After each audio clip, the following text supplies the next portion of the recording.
జై హరిశన్న, జై హరిశన్న, జై హరిశన్న, జై హరిశన్న.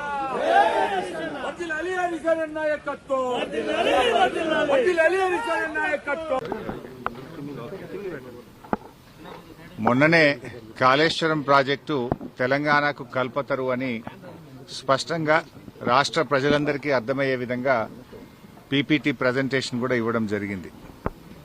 సరే, రాజకీయ దురుద్దేశంతో కాంగ్రెస్ పార్టీ ఈ కమిషన్ను ఏర్పాటు చేసిన న్యాయ వ్యవస్థ మీద, రాజ్యాంగం మీద పూర్తి గౌరవము, విశ్వాసం ఉన్నటువంటి పార్టీ బీఆర్ఎస్ పార్టీ.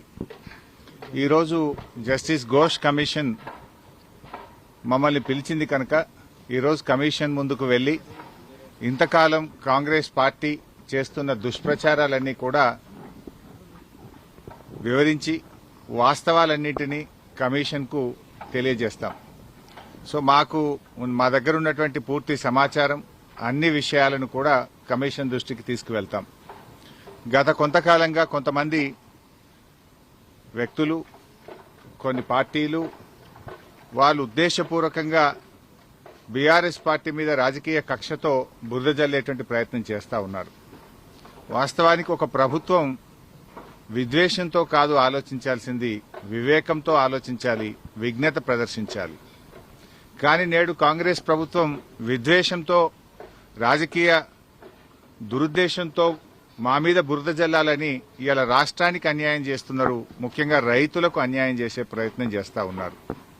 నేను ఒకటే కోరుతా ఉన్నా, విజ్ఞత ప్రదర్శించండి, వివేకంతో ఆలోచించండి.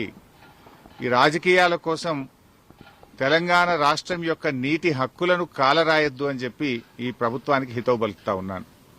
సరే, అంతిమంగా ఎందుకంటే మాకు రాజ్యాంగం మీద, దేవుడి మీద నమ్మకం ఉన్నటువంటి పార్టీ, అంతిమంగా న్యాయం గెలుస్తుంది, ధర్మం నిలబడుతుంది, వాస్తవాలు ప్రజలకు అర్థమవుతాయి.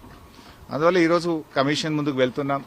కమిషన్ మమ్మల్ని అడిగిన ప్రతి ప్రశ్నకు పూర్తి స్థాయిలో సమాధానాలన్నీ కూడా చెప్తాం, వాస్తవాలన్నీ కూడా వివరిస్తాం. మా దగ్గర కొన్ని డాక్యుమెంట్స్ ఉన్నాయి, ఎందుకంటే మేము ప్రభుత్వంలో లేం. నార్మల్ గా ఏమైతుందంటే ప్రభుత్వంలో దగ్గర అన్ని డాక్యుమెంట్స్ కూడా ఉంటాయి. బట్ మా దగ్గర అందుబాటులో ఉన్నటువంటి సమాచారాన్ని, అందుబాటులో ఉన్నటువంటి డాక్యుమెంట్స్ ను కూడా అందిస్తాం.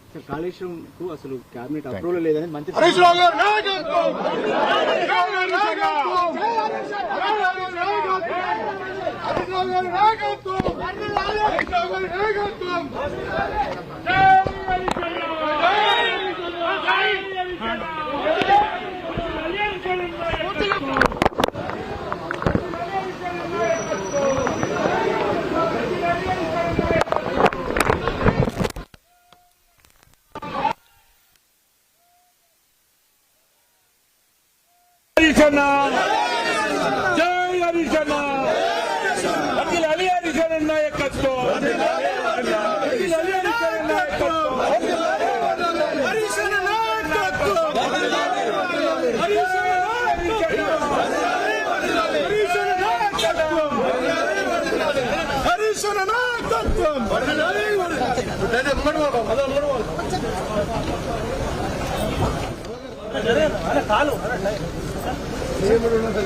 హరిశన్న నాయకత్వం.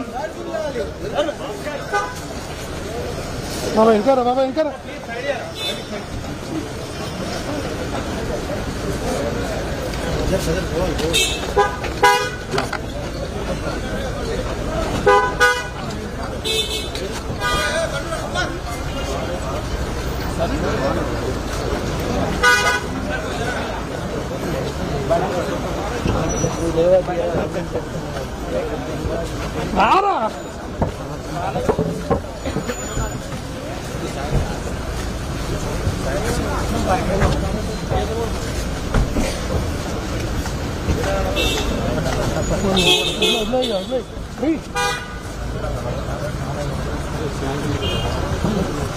అరే అరే చాలు.